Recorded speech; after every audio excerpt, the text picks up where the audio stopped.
அன்புக்குரியவர்களே, இயேசு கிறிஸ்துவின் நாமத்தினாலே உங்கள் யாவருக்கும் என்னுடைய அன்பின் நல்வாழ்த்துக்கள். இந்த செழிப்பின் உபதேசத்தின் இரண்டாவது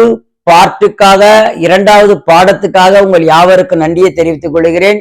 ஜப தூபகலச வார்த்தையின் தன்மையின் சார்பிலே உங்களுக்கு நன்றியை தெரிவித்துக் கொண்டு இந்த இரண்டாவது பாடத்துக்கு முன்பாக நாம் எல்லாரும் கண்களை மூடி கடவுளாய் இயேசு கிறிஸ்துக்கு நன்றி செலுத்துவோம். அன்பின் பரலோக பிதாவே, உம்முடைய குமாரனாய் இயேசு கிறிஸ்துவின் நாமத்தினாலே செழிப்பு என்கிற உபதேசத்தை நாங்கள் படித்து வருகிறோம். தொடர்ந்து எங்களுக்கு உம்முடைய சித்தத்தையும் திட்டத்தையும் விருப்பத்தையும் நிறைவேற்றி வழி நடத்தும். இயேசுவின் நாமத்தின் ஜெபிக்கிறோம் நல்ல பிதாவே, ஆமீன்.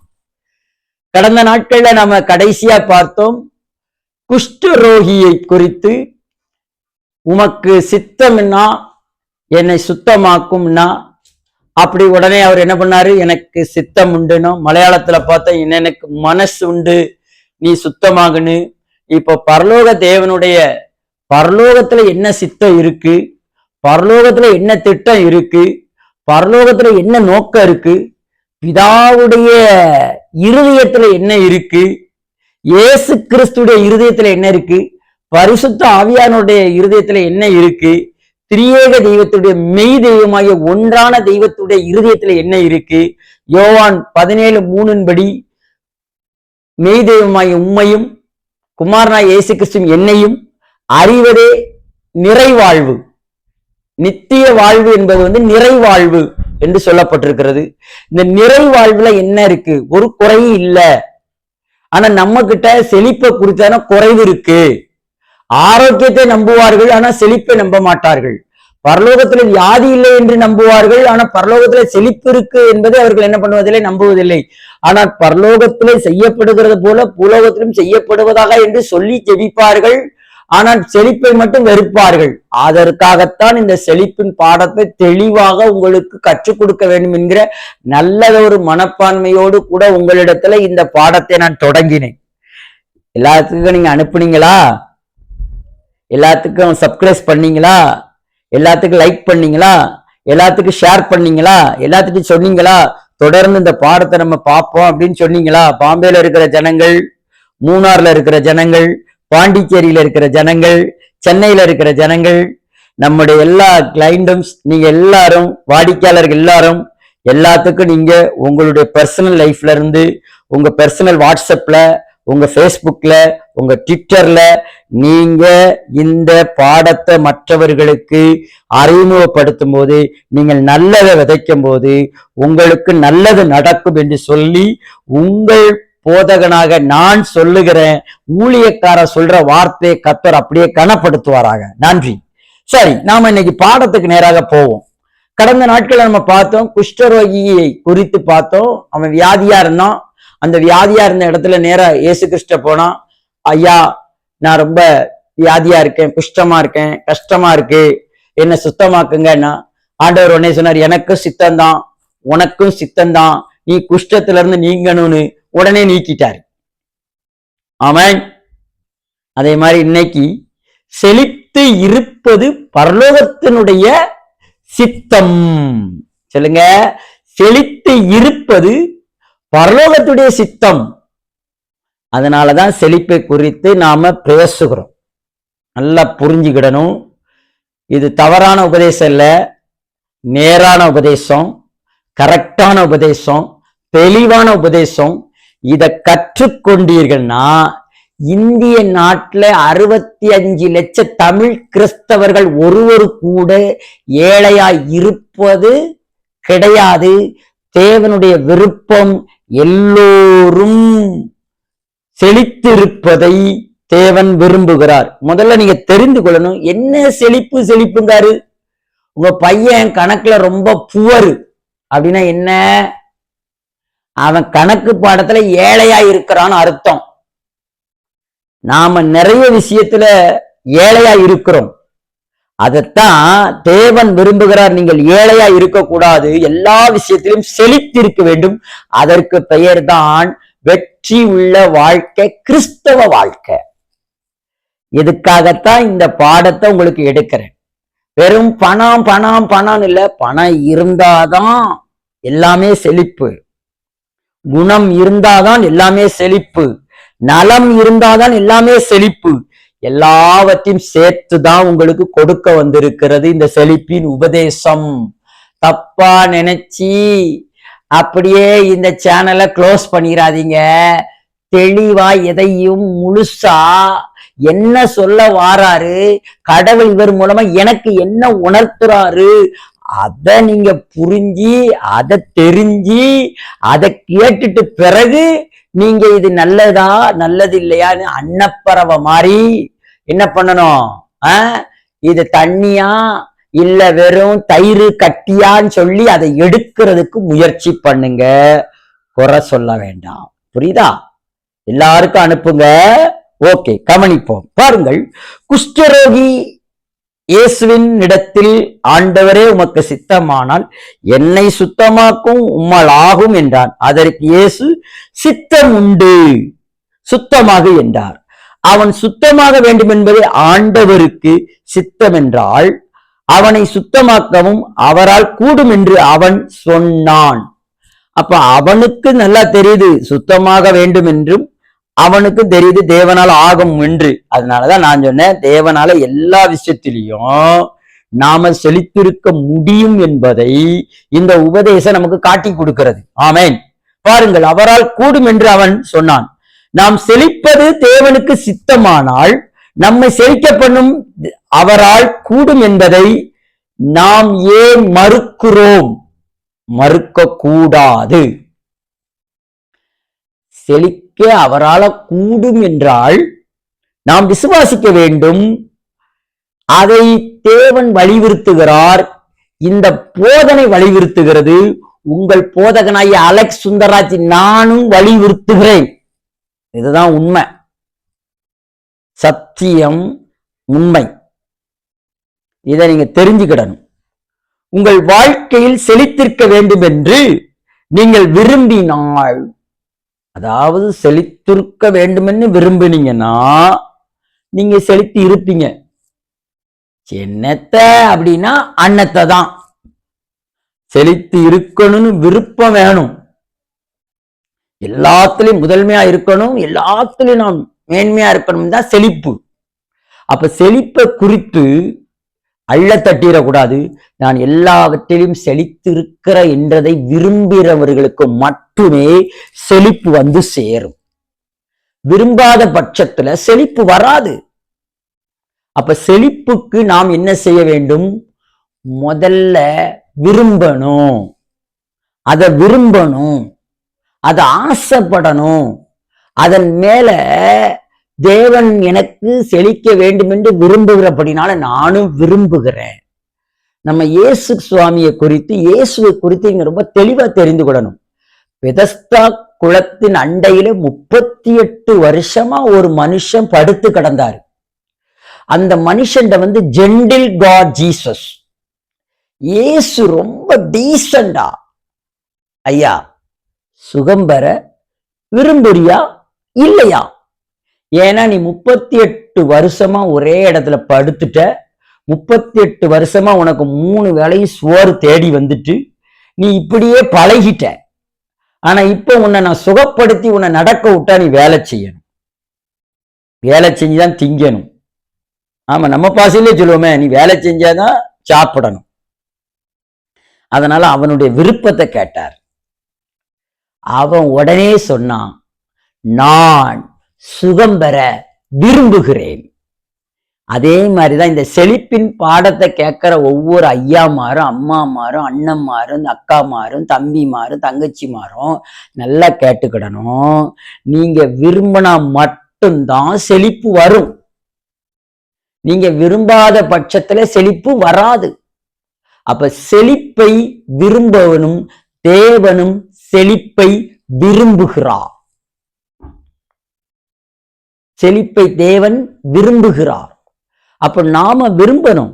கிறிஸ்தவர்களாகிய நாம் செழிப்பை விரும்ப வேண்டும். ஏனென்றால் என் தேவன் எனக்காக தம்முடைய ஐஸ்வர்யத்தை, என் குறைவுகளை நீக்கும்படிக்கு அவர் இந்த உலகத்துக்கு வந்தார்னு பிலிப்பியர் 4:19 அறிக்கையிட்டது போல நாம இருதயத்துல விசுவாசித்து வாயில அறிக்கையிடும் பொழுது செழிப்பு நமக்குள்ள வரும். அந்த வசனம் ரொம்ப அழகா சொல்லுது. என் தேவன் தம்முடைய ஐஸ்வர்யத்தின்படி உங்கள் குறைவுகளை கிறிஸ்து இயேசுவுக்குள் நிறைவாக்குகிறார். அப்ப நிறைவு வரும்பொழுது குறைவு இல்லை. இது தேவனே விரும்புறாரு, எந்த விதத்திலும் மாற்றம் இல்லை. ஆனா நம்ம தான் விரும்பதில்லை. நமக்கு சொல்லி கொடுத்தது என்னன்னா, நமக்கு இங்க இல்லை அங்க. ஆனா இயேசு சொல்லி கொடுத்தாரு, அங்க இருந்து இங்க மாத்திட்டோமே. என்னத்தை மாத்திட்டோம்? பரலோகத்தில் செய்யப்படுகிறது போல பூலோகத்திலும் செய்யப்படுவதாக. அப்ப பரலோகத்துல வியாதி இல்லை, அதை நம்புற. அப்ப பூலோகத்திலையும் வியாதி இல்லை, இதை நம்புற. அப்ப பரலோகத்துல செழிப்பு இருக்கு, அதை நம்புற. அப்ப பூலோகத்திலையும் செழிப்பு இருக்கு, தேவன் செழித்து இருக்க வேண்டும் என்று அதை விரும்புகிறது. ஏன் நம்ப மாட்டுக்க? இதான் வித்தியாசம். இதை நீங்க புரிஞ்சுக்கிட்டீங்கன்னா நீங்க செழித்து இருப்பீர்கள். நம்ம பாட்டு பாடுவோம், நம்ம வசனத்தை அடிக்கிறோம், கர்த்தரை நம்புகிறவன் செழித்து இருப்பான்.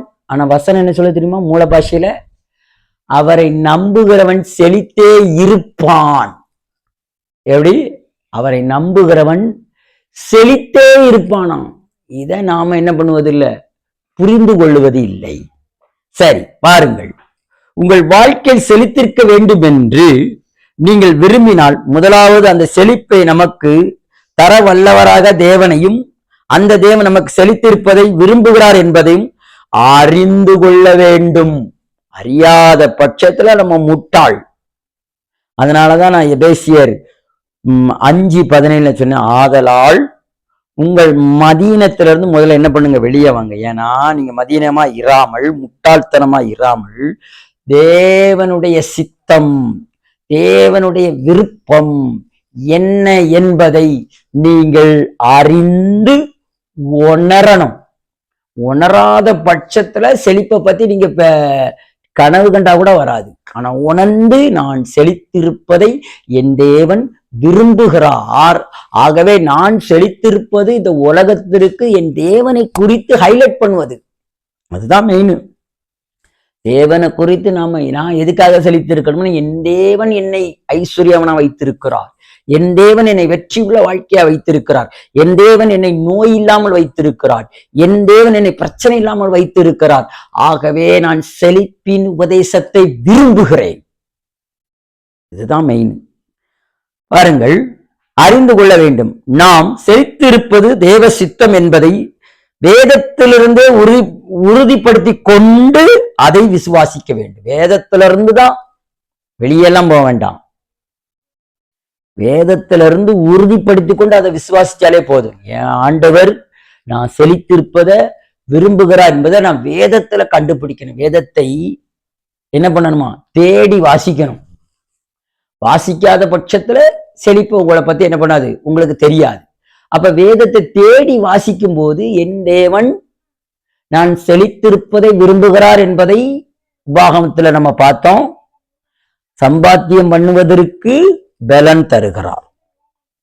இன்றைக்கு காலையில என்னுடைய பைக்கை நான் ஸ்டார்ட் பண்ணும்போது மழைனால கொஞ்சம் அந்த கிக்கர் ஸ்டார்ட், அது ஸ்டார்ட் பண்ணுவதுக்கு கொஞ்சம் எப்படி இருந்துச்சு, டைட்டா இருந்துச்சு.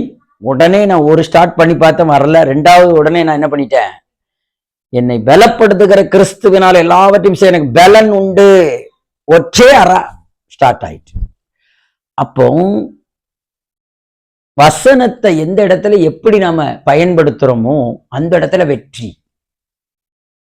அப்போ செழிப்புக்கு தேவன் எனக்கு வேதத்துல என்னெல்லாம் சொல்லி தந்திருக்கிறார் என்பதை எடுத்து வாசிச்சு அதை நீங்க விரும்பினீங்கன்னா அது உங்கள் பாதப்படியிலே வந்து கிடக்கும். அதுல எந்த சந்தேகம் இல்லை. பரலோகத்தில் சில சமயம் சிலர் வியாதி பட்டு உள்ளார் என்று சொன்னா நம்ம நம்புவோமா? சத்தியமா நம்ப மாட்டோம். ஏன் நம்ப மாட்டோம்? அங்க வியாதியே கிடையாது. பரலோகத்துல வியாதி இருக்கா? வியாதி இல்லை. அப்ப அதை மட்டும் நம்பாம இருக்க, அதை மட்டும் நீங்கள் நம்பாமல் இருக்கிறீர்கள் பெரியவர்களே சிறியவர்களே. அப்ப நாம அதை நம்பாம இருக்கிறோம்ல, அப்ப இதையும் நம்பணும்ல. பரலோகத்துல செழிப்பு இருக்கு. பரலோகத்துல செழிப்பு இருந்தது போல பூலோகத்துல தேவனுடைய சித்தத்தின்படி செழிப்பு இருக்கு. அது யாருக்காக? எனக்காக, அது நமக்காக, அது உங்களுக்காக, உங்கள் ஜெனரேஷனுக்காக, நம்முடைய தலைமுறைகளுக்காக இருக்கு என்பதை நாம் விசுவாசிக்க வேண்டும். பரலோகத்துல வியாதி இல்லைன்னு மட்டும் நம்ம விசுவாசிக்கிறோம். ஆனா பரலோகத்துல செழிப்பு இருக்கு என்பதை ஏன் விசுவாசிக்க மாட்டேங்க? அதே செழிப்பு பூலோகத்துல இருக்குன்னு என்பதை ஏன் நீங்க விசுவாசிக்க மாட்டேங்க? இதுதான் நமக்குள்ள கோளாறு. இந்த கோளாறை தவிர்க்க வேண்டும் என்பதற்காகத்தான் நான் இன்றைக்கு உங்களுக்கு செழிப்பின் உபதேசம் என்கிற 2வது பார்ட்டை உங்களுக்கு நான் பிரசங்கம் பண்ணி கொண்டு இருக்கிறேன், பாடம் எடுத்து கொண்டு இருக்கிறேன். இதை கேட்டு நீங்கள் செழித்திருக்க வேண்டும், நீங்கள் நல்லா இருக்கணும் என்று நானும் விரும்புகிறேன். அதுக்கு தான் உங்களுக்கு டைம் எடுத்து உங்களுக்கு இப்படிப்பட்ட ஒரு பாடத்தை யூடியூப்ல கொடுத்து நீங்கள் செழித்திருக்க வேண்டும், இதை குறித்து தெரியாதவர்கள், அறியாதவர்கள் புரிய வேண்டும் என்கிற ஒரே நோக்கத்தோடு தான் இந்த பாடம் உங்களுக்கு எடுக்கப்படுகிறது. கவனியுங்கள். அங்கே ஏனென்றால் பரலோகத்தில் வியாதி இல்லை என்று நமக்கு தெரியும். ஆனால் இங்கு சில வேளையில் நாம் வியாதிப்பட்டால் அது தேவனால் என்று சொன்னால் நம்பி விடுகிறோம். ஏன்? ஆனா நீங்க என்ன தேவனாலதான் வந்ததா? இல்ல, வியாதி பிசாசுக்குரியது. தேவனுக்குரியது சுகம் மட்டும்தான். தேவன் வியாதியை தருகிறவர் அல்ல, அவர் சுகத்தை மட்டும்தான் தருவார். ஏசாயா தீர்க்கதரிசியில சொல்லுது, அவருடைய தழும்புகளால் நீங்கள் குணமாக்கப்படுவீர்கள். ஆனா பேதுரு எழுதுறாரு, அவருடைய தழும்புகளால் குணமாக்கப்பட்டோம். அப்போ படுவீர்கள், பட்டோம் என்றால் அங்கே ஃபியூச்சர் பர்ஃபெக்ட் டென்ஸ், இங்கே பாஸ்ட் பர்ஃபெக்ட் டென்ஸ். அப்படின்னா இங்க முடிக்கப்பட்டது, டன். அப்படின்னா என்ன? டன் என்பது முடிக்கப்பட்டது. நாம் சுகமாய் இருப்பதை தேவன் விரும்புகிறார் என்பதை, சரீரத்துல சுகம் என்கிற செழிப்பு இருக்க வேண்டும் என்பதை பேதுரு எழுதுறாரு, ஆவியில எழுதினாரு, தேவனால எழுதப்பட்டது. அதுல என்ன சொல்லப்பட்டிருக்கிறது? நீங்கள் சுகமாக்கப்பட்டீர்கள். அப்ப இதை நம்ம விசுவாசிக்கணும். இது ஆரோக்கியத்துக்கு தேவையான செழிப்பு. அப்ப பொருளாதாரத்துக்கு ரீதியான தேவையான செழிப்பு நமக்கு மிக அவசியம். பரலோகம் அதை விரும்புகிறது என்பதை நீங்கள் நன்றாக புரிந்து கொள்ள வேண்டும். நீங்கள் அதற்கு தகுதி உடையவர்கள் என்பதை நீங்கள் புரிந்து கொள்ள வேண்டும். அதற்குத்தான் தேவன் உங்களை தெரிந்திருக்கிறார், அதற்குத்தான் தேவன் உங்களை அழைத்திருக்கிறார், அதற்குத்தான் சிலுவையிலே பகையை கொன்று நடுச்சுவரை தகற்றி காணியாட்சிக்கு புறம்பாய் இருந்த உங்களையும் என்னையும் தேவன் இயேசு கிறிஸ்து நம்மை ஒரு பாலமாக, நமக்காக ஒரு பாலமாக இருந்து நம்மை ஆசீர்வதித்தான். நல்லா புரிஞ்சுக்கிடணும். என்னடா செழிப்பு செழிப்புன்னு சொல்றாங்களேன்னு, தேவனுடைய திட்டமே நீங்கள் செழித்திருப்பதுதான், அவருடைய விருப்பமே நீங்கள் செழித்திருப்பதுதான். அதற்காக தான் உங்களை தகுதியும் படுத்தியிருக்கிறார், அதற்காக தான் உங்களை நீதியும் படுத்தியிருக்கிறார், அதற்குத்தான் உங்களை நீதிமானா வைத்திருக்கிறார். அவருக்காக அல்ல, உங்களுடைய நீதிக்காக, உங்களுடைய ஐஸ்வர்யத்துக்காக, உங்களுடைய ஆசீர்வாதத்துக்காக, உங்களுடைய நன்மைக்குத்தான் உங்களை அவர் நீதிமானா மாத்திருக்கார தவிர அவருடைய நன்மைக்காக அல்ல. எல்லாமே நம்முடைய நன்மைக்காகத்தான். நாம் நீதிமானால் அவருக்கு ஒன்றுமில்லை. ஆனால் நம் நீதிமானா இருப்பது நமக்குத்தான் நன்மை என்பதை தேவன் செய்திருக்கிறார். பாருங்கள். ஆனா வியாதி இல்லை என்று, அதே நேரத்தில் வியாதி என்று சொன்னால் நம்புகிறோம். பரலோகத்தில் குறைச்சல், வறுமை, வருத்தம் இல்லை என்றால் இவையெல்லாம் அவருடைய சித்தமல்ல, அவருடைய சித்தமல்ல. பரலோகத்தில் செய்யப்படுவது போல பூமியிலும் செய்யப்பட வேண்டும் என்பதே அவருடைய விருப்பம். பரலோகத்துல குறைச்சல் இல்லை, பரலோகத்துல வறுமை இல்லை, பரலோகத்துல வருத்தம் இல்லை. ஏனென்றால் இவையெல்லாம் அவருடைய சித்தமும் அல்ல. இதை மட்டும் நம்புறீங்கல்ல, அப்ப ஐஸ்வர்யத்தையும் நம்பணும்ல. அதுதானே உண்மை. இயேசு கிறிஸ்து வந்த நோக்கமே என்னன்னா, நீங்களும் நானும் தரித்திரரா இருக்க கூடாது என்பதுதான் அவருடைய நோக்கம். அத பரலோகத்திலிருந்து வந்து நம் சார்புல எல்லாவற்றையும் சிலுவையிலே செஞ்சு முடிச்சிட்டாரு. அப்போ நீங்க என்னதான் செய்யணும்? விசுவாசிக்கத்தான் செய்யணும். ஆழமான விசுவாசமும் ஆழமான நம்பிக்கையும் ஆழமான சந்தோஷமும் ஆழமான மகிழ்ச்சியும், நான் இதுக்கு தகுதி உடையவன், இதற்கு என்னை பாத்திரனா அவர் நியமித்திருக்கிறார், அதற்கு நான் பாத்திரம் உள்ளவன், நான் ஐஸ்வர்யவனாய் இருப்பதை தேவன் விரும்புகிறார், ஆகவே நானும் விரும்புவேன். இதை நம்ம எந்த அளவுக்கு தெளிவா நம்ம மைண்ட் செட்டப்ல செட் ஆயிட்டோ, அந்த அளவுக்கு உங்களுடைய செழிப்பை ஒருவனாலும் பறித்து கொள்ள முடியாது. நான் கேட்கிறேன், கெட்டியிருக்கிற வாட்சி இலவசமா வாங்க முடியுமா? நான் வச்சிருக்கிற பைபிள் இலவசமா வாங்க முடியுமா? நான் குடியிருக்கிற வீடு இலவசமா வாங்க முடியுமா? நான் வைத்திருக்கிற பைக்கு இலவசமா வாங்க முடியுமா? உங்க பிள்ளைங்களுக்கு ஒரு நோட்டு இலவசமா வாங்கி கொடுக்க முடியுமா? எல்லாம் டப்பு. அப்ப நீங்க ஏன் டப்பை இருக்கிறீங்க? டப்பை பார்த்தா சாத்தான்னு சொல்றீங்க. சொல்லுங்க, சில போதகர்களுக்கு சொல்லுங்க, டப்பை பார்த்தா ஏன் பாஸ்டர் டப்பா வச்சிருக்கீங்கன்னு கேளுங்க. சில பாஸ்டர் பணம் சாத்தானுக்குரியதும்பா, ஆனா ஏன் டப்பா வச்சிருக்க சர்ச்சுக்குள்ள? டப்பா ஏன்ட தர சொல்லிரு, டப்பா எங்க தர சொல்லிரு. விதைப்பும் அறுப்பும் தேவனுடைய ராஜ்யத்தில் உண்டு. விதைக்கணும், தேவனுக்கென்று விதைக்கதான் நமக்கு அறுவடை உண்டாகும். கிறிஸ்தவனா இருக்கிற எந்த கிறிஸ்தவனும், பரிசுத்த ஆவியினால ஏவப்பட்ட எவனும், தேவனுடைய விசுவாசிக்கிற எவனும், எந்த நீதிமானும் எந்த பரிசுத்தவானும் தேவனுடைய சமூகத்துக்கு வரும்போது வெறுங்கையா வரக்கூடாது, விதைக்கிறவனாய் வர வேண்டும். அது விதை எப்படி இருக்க வேண்டுமா? பழைய ஏற்பாட்டை காட்டிலும் புதிய ஏற்பாட்டுல உற்சாகமாய் விதைக்கிறவன் 10 அல்ல 100. சிலவன் சொல்லுவான் விதையை குறித்து தப்பும்பா. நான் சொல்லுவேன் விதையை குறித்து கரெக்ட். விதைக்கிறவன் தான் சரியான ஆளு. அப்பதான் அறுவடை வரும். நம்ம வாழ்க்கை எப்படி தெரியுமா? வயலும் வாழ்வோம். வயல்ல என்னத்தை விதைச்சியோ அதான் வரும். அப்போ அறுவடை, விதைப்பு, அறுப்பு தேவனுடைய ராஜ்யத்துல இருக்கிறது போல, செழிப்பு என்கிற உலகத்துக்குள்ள நாம வரணும்னா விதைக்கணும். எங்க விதைக்கணும்? ராஜ்யத்துக்கு விதைக்கணும்.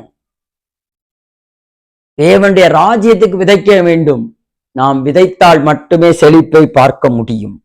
இரட்சிப்பு என்கிற ஆவிக்குரிய ஆசீர்வாதம், சுகம் மற்றும் ஆரோக்கியம் என்கிற சரீரப்பிரகம ஆசீர்வாதம், செழிப்பு என்று பொருளாதார ஆசீர்வாதம் என்றும் அனைத்தும் ஆசீர்வாதங்களும் நாம் வாழ்ந்திருப்பதே தேவனுடைய சித்தம். நான் இப்ப சொல்ல பார்த்தீங்களா, எனது இரட்சிப்பு என்ற ஆவிக்குரிய ஆசீர்வாதம் தேவனுடைய விருப்பம், சுகம் மற்றும் ஆரோக்கியம் என்கிற ஆசீர்வாதம் தேவனுடைய சித்தம். அடுத்து ஆசீர்வாதம், செழித்து இருப்பது என்ற பொருளாதார ரீதியிலே நீ செழித்திருப்பது தேவனுடைய சித்தம் என்ற அனைத்து ஆசீர்வாதங்களையும் நாம் வாழ்ந்திருப்பதும் தேவனுடைய சித்தம். அனைத்து ஆசீர்வாதத்துல 4 பாடத்துல பாஸ், 5வது பாடத்துல பெயிலுன்னா மார்க் போட முடியாது.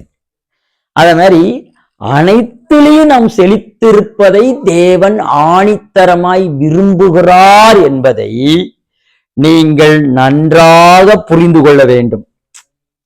எப்படி புரிந்து கொள்ளணும்? எல்லா விதத்திலையும் நான் ஆசீர்வாதமாய் இருப்பதை என் தேவன் விரும்புகிறார். யாரு விரும்புகிறார்? என் தேவன் விரும்புகிறார். அதனாலதான் பவுல் சொன்னாரு, என் தேவன் தம்முடைய ஐஸ்வர்யத்தின்படி உங்கள் குறைவுகளை கிறிஸ்து இயேசுவுக்குள் நிறைவாக்குகிறார். அப்ப தேவன் விரும்புறது என்ன? என் தேவன். இப்ப நீங்க சொல்லணும், என் தேவன் என்னை ஒரு விதத்திலையும் குறைவாய் இருப்பதை அவர் விரும்பவில்லை. அதனாலதான் சங்கீதக்காரன் சாட்சி என்னும் சங்கீதம், 34வது சங்கீதம் சாட்சி என்னும் சங்கீதமா, அந்த சங்கீதத்துல அவன் சாட்சியா சொல்றாரு. 10வது வசனத்துல, சிங்கக்குட்டிகள் பட்டினியாய் கிடக்கும் காட்டுக்குள்ள ராஜாவா இருந்தாலும், ஆனா கர்த்தரை தேடுகிற நானும் நமக்கோ எனக்கோ உங்களுக்கோ எல்லோருக்கும் ஒரு குறைவும் இல்லை. ஏனென்றால் குறைவில்லை. அப்போ நம்ம மனநிலைமையில என்ன இருக்கணும்னா, என் பொருளாதார ரீதியில நான் குறைவா இருப்பது என் தேவனுடைய சித்தம் இல்லை. காரணம் வசனம் எவிடன்ஸ் கொடுக்கிறது. அப்ப நான் குறைஞ்சி இருப்பது தேவனுடைய விருப்பமா? வசனம் சொல்லி நீ குறைஞ்சி இருப்பது தேவனுடைய சித்தம் இல்லை. ஆரோக்கியத்துல நீ குறைந்திருப்பது தேவனுடைய சித்தம் கிடையாது.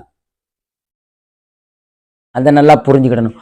பொருளாதார ரீதியிலையும் நீங்களும் நானும் குறைந்திருப்பது தேவனுடைய சித்தம் கிடையாது. அதையும் நீங்க நல்லா புரிந்து கொள்ள வேண்டும். ஆமென். ஆவிக்குரிய ஆசீர்வாதத்துல நீங்கள் குறைந்திருப்பது தேவனுடைய சித்தம் கிடையாது. அதனாலதான் அனுதினமும் வேதங்களை வாசிப்பதும் தியான புஸ்தகங்களை வாசிப்பதும் அனுதினமும் நாம் செய்ய வேண்டிய வாக்குத்தத்தங்களை அறிக்கையிடுவதும் நாம் ஒவ்வொரு நாளும் தொடர்ந்து செய்யும் பொழுது அது குறைவு வராது, நிறைவு வரும். பூமியானது ஒழுங்கின்மையும் வெறுமையுமா இருந்துச்சு. ஆனா நம்ம ஒழுங்கா ஆவிக்குள்ள ஒழுங்கா அந்நிய பாஷை பேசி ஆவில அனலா டெய்லி ஒரு 3 மணி நேரம் ஆண்டவருக்குள்ள, 3 மணி நேரம் நீ 24 மணி நேரமும் தேவனுக்குள்ளே விசுவாசத்துக்குள்ளே நீ அனலா இருந்தனாலே உனக்குள்ள என்ன வந்துருது? ஒரு நிறைவு வந்துடும். அப்போ ஆவியிலையும் நாம் செழித்திருப்போம், ஆரோக்கியத்திலையும் செழித்திருப்போம், பொருளாதார ரீதியிலும் செழித்திருப்போம். எந்த விதத்திலையும் நமக்கு செழிப்பு குறைவது இல்லை என்பது தேவனுடைய திட்டமான தீர்க்கமான சித்தமும் திட்டமும் நோக்கமும் எண்ணமும் அன்பும் பாசமும் நிறைவும். இதை மறந்துடக்கூடாது. அப்ப நாம செழித்திருப்பத வேதாகமத்துல தேவனாய பிதாவும் இயேசு கிறிஸ்துவும் பரிசுத்த ஆவியானவரும் முழு முயற்சியோடு இருக்கிறார்கள். ஆனா நம்ம ஆவிக்குரிய ரீதியில செழித்திருக்கிற விரும்புறோம், சரீர ரீதியில செழித்திருக்கிற விரும்புறோம். ஆனா பொருளாதார ரீதியில மட்டும் செழித்திருப்பதை விரும்புவது இல்லை. அதுதான் தப்பு. நீ 100 வீடு வாங்கினாலும் கர்த்தருக்கு எந்த இடத்துலயும் வைத்தெரிச்சல் வராது. 1000 காரு வாங்கினாலும் கர்த்தருக்கு எந்த விதத்திலையும் வைத்தெரிச்சல் வராது. சந்தோஷம்தான் படுவார தவிர துக்கப்பட மாட்டார். அப்ப பொருளாதார ரீதியில நீ இன்ன வரைக்கும் தெளிவா இல்லைன்னா தேவன் துக்கமா இருக்கிறார் உன்னை குறித்து. ஆவியில ரொம்ப செழிப்பா இருக்கிற, ஆரோக்கியத்துல ரொம்ப செழிப்பா இருக்கிற, ஆனா பொருளாதாரத்துல மட்டும் நீ ஏன் செழிப்பா இல்ல? அப்ப தேவன் உன்மேல் துக்கமா இருக்கிறார்னு தான் சொல்லணுமே தவிர, வருத்தமா இருக்கிறார் தான் சொல்லணுமே தவிர, அறிவில்லாம இருக்கிறது தான் சொல்லணுமே தவிர, சங்காரமானன்னு தான் சொல்லணுமே தவிர வேற ஒண்ணுமே சொல்ல முடியாது. இந்த பையன் நம்மளை புரிஞ்சுக்கிடலையே அப்படிதான் நினைப்பாரு. உண்மை. நீங்கள் செழித்திருப்பதை வேதம் மிக முக்கியமாய் பொருளாதார செழிப்பை வேதம் முக்கியத்துவம் படுத்துகிறது. வேதாகமத்துல புதிய உடன்படிக்கை புத்தகத்துல 2800க்கு மேல இயேசு பணத்தை குறித்து அதிகமாய் பேசியிருக்கிறார். அதை நீங்க மறந்துடக்கூடாது. அதான் உண்மை. சரி, சங்கீதம் 112:1 என்ன சொல்லுது? அல்லேலூயா, கர்த்தருக்கு பயந்து அவருடைய கட்டளைகளில் மிகவும் பிரியமா இருக்கிற மனுஷன் பாக்கியவான். அவன் சந்ததி பூமியில் பலத்திருக்கும். செம்மையானவர்களின் வம்சம் ஆசீர்வதிக்கப்பட்டிருக்கும். அவன் வீட்டில் என்ன இருக்குமா? ஆஸ்தியும் ஐஸ்வர்யமும். யாரு வீட்டுல? செம்மையானவர்கள். செம்மையானவர்கள் என்ன? நேர்மையானவர், நீதிமான் வீட்டுல, இயேசு கிறிஸ்துவ தெய்வமாய் கொண்டவன் வீட்டுல, இரட்சகர் இயேசுவை ஏற்றுக்கொண்டவன் வீட்டுல ஐஸ்வர்யம், ஆஸ்தி.